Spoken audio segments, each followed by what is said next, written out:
Hello दोस्तों, welcome to my channel fully explain MCQ. Today's question is, यहाँ पे हमको केपी को कैलकुलेट करना है। केपी का मतलब होता है equilibrium constant in terms of pressure.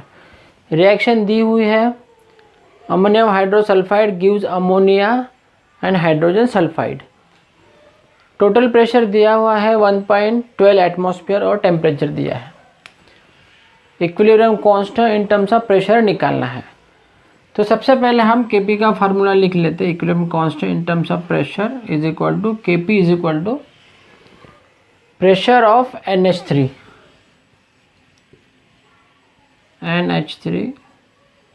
Multiply by pressure of hydrogen sulphide.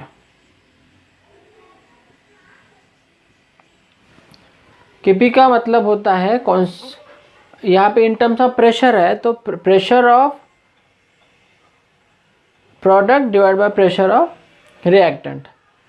Reactant यहाँ पे अमोनियम हाइड्रोसल्फाइड है, वो सॉलिड है, उसका प्रेशर यहाँ पे इंक्लूड नहीं होगा, सिर्फ रिएक्टेंट का प्रेशर ही यहाँ पे इंक्लूड होगा। तो Kp is equal to pressure of NH3 और प्रेशर ऑफ H2S।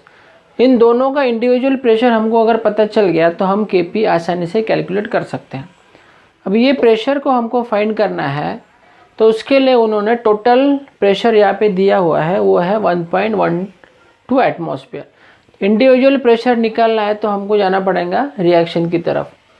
अपनी जो रिएक्शन है वो है अमोनियम हाइड्रोसल्फाइड सॉलिड गिव्स, क्या दे रहा है, ammonia plus hydrogen sulphide. In terms of mole के इसमें हम ये रिएक्शन को देखते हैं। इनिशियली इसका एक ही मोल होगा, इसका 0 होगा, इसका 0 होगा। एट टाइम t, मतलब कुछ टाइम के बाद, सपोज t टाइम के बाद इसका x मोल कंज्यूम हो गया, x मोल कंज्यूम हो गया। तब उसका x मोल कंज्यूम हो जाता है तो उसका भी x मोल बनता है और हाइड्रोजन सल्फाइड का भी x मोल बन जाता है। क्यों? क्योंकि स्टाइकोमेट्री में क्या है, 1 mole of ammonium hydrosulphide, 1 mole ammonium hydrosulphide का 1 मोल अमोनिया देता है और 1 मोल हाइड्रोजन सल्फाइड देता है। तो x मोल, ये भी x मोल देगा और ये भी x मोल देगा। दोनों के नंबर ऑफ मोल्स इक्वल है। जो प्रेशर है, pressure directly proportional to the number of moles. Gaseous law में है pressure is directly proportional to number of moles. Number of moles उतने होंगे उतना ही प्रेशर होगा, मतलब इन टर्म्स ऑफ उतना ही प्रेशर होगा। NH3 का नंबर ऑफ मोल x है तो समझ उसका प्रेशर P है। H2S का भी नंबर ऑफ मोल x है तो उसका भी प्रेशर P होगा, मतलब दोनों का प्रेशर कांस्टेंट है। तो यहाँ पे दोनों का प्रेशर हम लिखते हैं y एटमॉस्फेयर। इसका इंडिविजुअल प्रेशर y एटमॉस्फेयर और H2S का भी y atmosphere.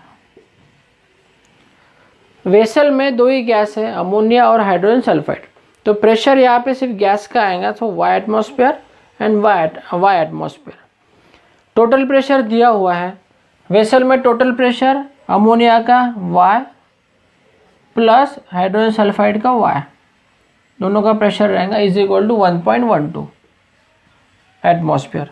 So 2y is equal to 1.12 atmosphere. So y is equal to divided में जाएगा तो 0.56 y आ जाएगा। मतलब यहाँ पे हमने इंडिविजुअल प्रेशर निकाल दिया है। अभी ये वैल्यू हम यहाँ पे पुट करेंगे Kp में, तो हमारा Kp बन जाएगा 0.56 इंटू वही प्रेशर इसका भी आ जाएगा 0.56। इन दोनों को कैलकुलेशन करेंगे तो हमको जो वैल्यू मिलेंगी वो है 0.3136।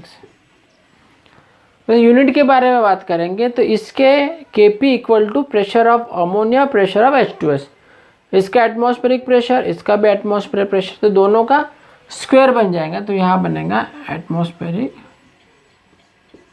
Pressure square. तो ये अपना आंसर है। थैंक्स फॉर वॉचिंग और please subscribe to my channel fully explain MCQ। Thank you.